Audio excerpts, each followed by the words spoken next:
اٹھی صدائے مرحبا آ گئے حضور آ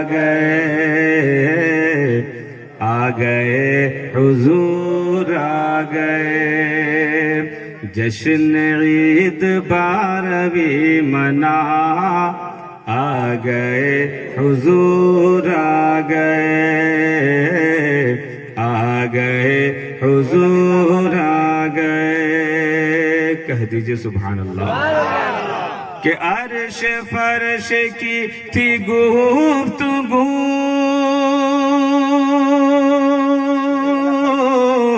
میں بڑا ہوں یا بڑا ہے تو عرش فرش کی تھی گفتگو میں بڑا ہوں یا بڑا ہے تو میں بڑا ہوں یا بڑا ہے تو فرش بولا اب میں ہوں بڑا آ گئے حضور آ گئے سبحان اللہ بولا اب میں ہوں بڑا آ گئے حضور آ گئے اور جناب شاعر اسلام حاجی اسماعیل صاحب قبلہ چلیے دیکھیے شعر ملاحظہ فرمائیے بڑا بہت اچھا شعر ہے کہ سیم و زر لیے گلی گلی بڑھیا بولتی ہوئی چلی سیم و زر لیے گلی گلی بڑھیا بولتی ہوئی چلی سیم و زر لیے گلی گلی گلی سیم و زر لیے گلی گلی بڑھیا بولتی ہوئی چلی بڑھیا بولتی ہوئی چلی کیا کہ لوٹنے کا غم نہیں رہا آ گئے حضور سبحان اللہ لوٹنے کا غم نہیں رہا آ گئے حضور آ گئے حضور آ گئے اور اس شعر میں کوئی خاموش نہیں رہے گا بالکل بہت لطف اندوز ہے لطف سے بھرا ہوا ہے کہ تھر تھران کانپنے لگا چیخ اٹھا پجاری کیا ہوا تھر تھران کانپنے لگا چیخ اٹھا پجاری کیا ہوا تھر تھرانے کانپنے لگا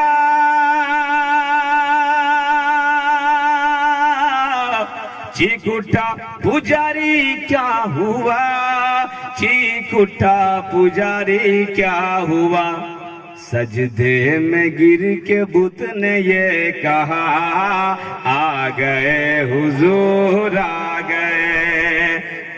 گئے حضور آ گئے حضور آ گئے جشن عید 12ویں منا آ گئے حضور آ گئے اور آمد مصطفیٰ سے پہلے اگر بیٹیاں جنم لیتی تھی تو گلا گھونٹ دیا جاتا تھا زندہ درگور کر دیا جاتا تھا لیکن بیٹیوں آج تجھے مقام کسی اور نے نہیں بلکہ آمنہ کے لال نے دیا ہے سبحان اللہ آج تجھے جینے کا حق دیا ہے تو کوئی اور نہیں آمنہ کے لال مصطفیٰ نے دیا ہے شاعر کہتے ہیں ماری جا چکی ہو بیٹیوں اب وقار فخر سے جیو ماری جا چکی ہو بیٹیوں اب وقار فخر سے جیو ماری جا چکی ہو بیٹیوں اب وقار فخر سے جیو اب وقار فخر سے جیو کہ دور قتل اب نہیں رہا آ گئے حضور آ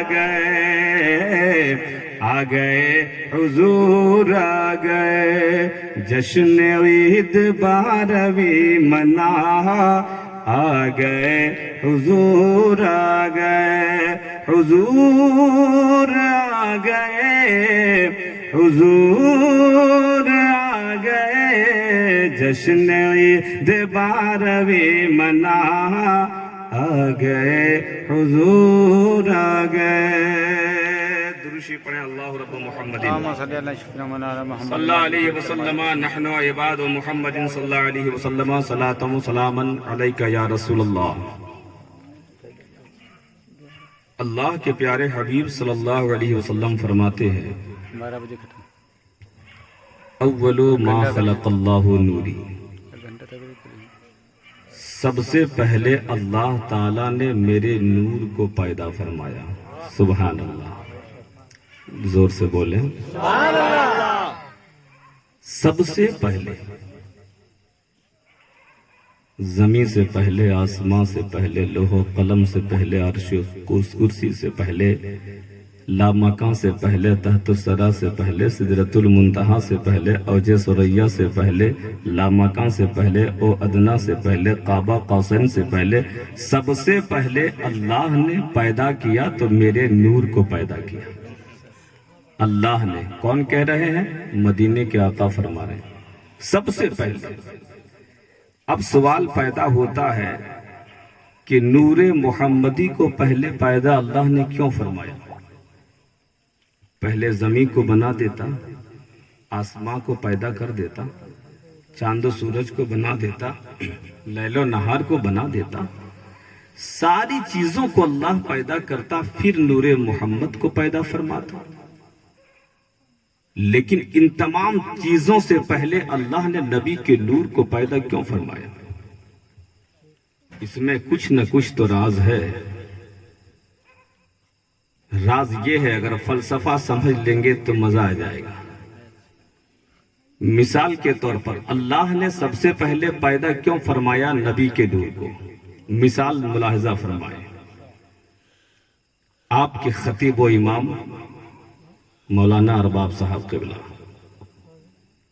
آپ جیسے محبین نے حضرت کو عمرہ کے لیے بھیجا کہہ دیجئے سبحان اللہ مثال ہے سمجھ لیجئے اور وہ دن دور نہیں انشاءاللہ یہ بھی جائیں گے حج کو بھی جائیں گے ہم بھی جائیں گے اللہ ہر ایک کو زیارت حرمین شریفین سے مشرف فرمائے آمین جیسے ہی حج کے لیے جائے یا عمرہ کے لیے جائے اب جیسے حج کے لیے حضرت جا رہے ہیں تمام مقتدی محبین سب کے سب آئے مسجد کے باہرگاہ مسجد کے باہر سب انتظار میں ہیں حضرت نکلیں تو ہم مصافحہ کریں چلو حضرت سے مصافحہ کر کے ہم بھی کچھ فریاد پیش کر دیں دے دیں لکھ کر دیں یا کہہ کر دیں کہ جب آپ مدینہ جائیں تو مجھ جیسے گنہگار کا سلام پیش کر دیں آپ جب کعبۃ اللہ شریف جائیں تو غلاف کعبہ پکڑ کر ہمارے لیے بھی دعا فرمائیں چلو تمام آئے ہی پر اور جیسے ہی حضرت باہر نکلے حج کے ارادے سے کیجین کالونی کے گلی میں ایک گلاب کا پودا بیچنے والا مالی آ گیا حضرات میں پورے جالور سے بچاتے ہوئے آپ کے لیے خوبصورت گلاب کا پودا لایا آپ اسے اپنے مسجد کی باہر ایک کیاری میں اسے جگہ دے دیجئے جب یہ کھلے گا تو اس کا جواب نہیں ہے حضرت نے کہا قیمت کیا ہے کہا 5 روپے جیب سے حضرت نے نکالا گلاب کا پودا لیا زمین کھودی پودا لگا دیا پھر اپنے بیٹے سے آواز دیا میرے لال میں تو جا رہا ہوں حج کے لیے میرے اس گلاب کے پودے پر نظر رکھنا کہیں دھوپ کی تپش اسے جلا نہ دے دھوپ کی گرمی اسے کہیں سکھا نہ دے اس پہ وقتاً فوقتاً پانی ڈالتے رہنا حفاظت سے رکھنا کہیں بکریاں چر نہ جائے توجہ چاہوں میں جب تک نہیں آؤں تب تک اس پر نگاہ رکھنا بیٹے نے خندہ پیشانی سے جواب دیا ابا اب مطمئن ہو جائیے اب اس میں پانی دینا میری ذمہ داری ہے اس کو ہر چیز سے بچانا میری ذمہ داری ہے اب گئے حاجی صاحب ایک دن نہیں بلکہ 3.5 مہینے میں واپس آئے. آج کا حج نہیں، آج سے 20-25 سال پہلے کا حج ہے.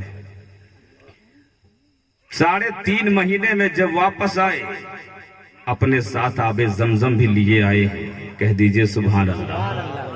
اپنے ساتھ کھجور کی تھیلی بھی لائے ہیں. مصلی اور جان نماز تسبیح سب لے کر آئے ہیں. اور جیسے اپنے مقتدی حضرات کو تقسیم کرتے رہے، آب زمزم بھی پلا رہے ہیں، کھجور بھی مدینے کے کھلا رہے ہیں، اور تسبیح مصلی بھی بانٹ رہے ہیں. اسی دوران میں آغاز سفر یاد آ گیا. اپنے بیٹے سے کہا، میرے لال وہ گلاب کا پودا کہاں؟ بیٹے نے کہا، آپ خود چل کر دیکھیں، مسجد کے باہر کیاری میں گلاب کا پودا اب کیا حال ہے، خود دیکھیں. حضرت گئے اور جا کر دیکھتے ہیں، اب وہ چھوٹا پودا نہیں بلکہ بہت بڑا پودا نے درخت جس شکل اختیار کیا ہے، کئی گز زمین کو گھیر لیا ہے. ٹہنیوں کو حضرت نے دیکھا، مسکرا گئے. کلیوں کو دیکھا، کھل اٹھے. گلاب کے پھول کی پنکھڑیوں کو دیکھے، مسکرا گئے. بے ساختہ بول پڑے، واہ رے میرا گلاب،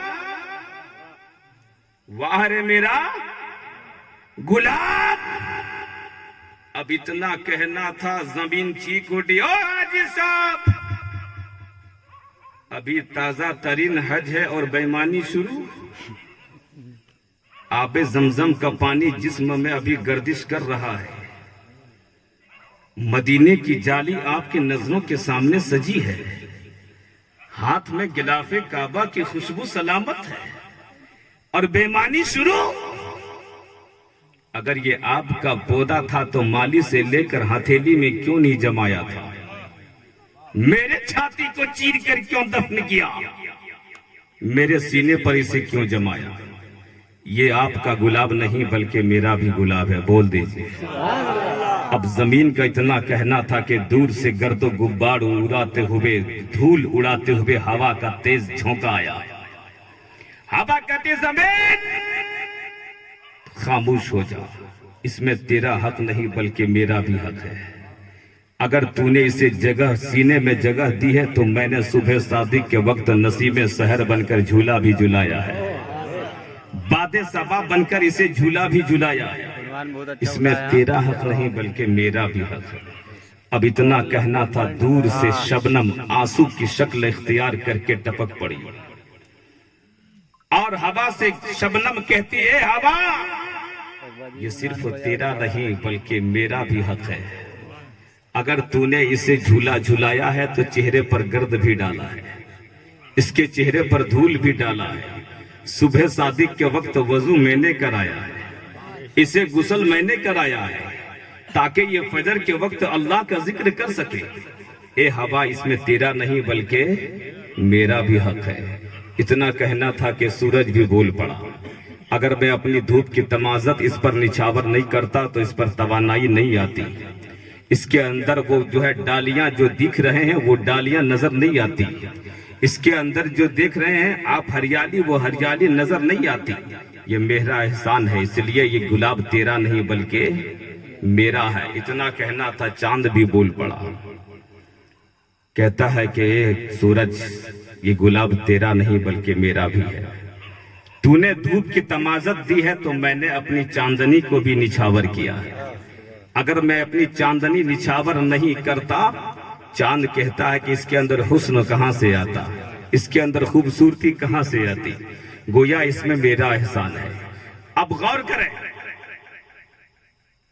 ہوا بولے میرا گلاب، چاند بولے میرا گلاب، سورج بولے میرا گلاب، شبنم بولے میرا گلاب، حاجی صاحب بولے تنہا میرا گلاب.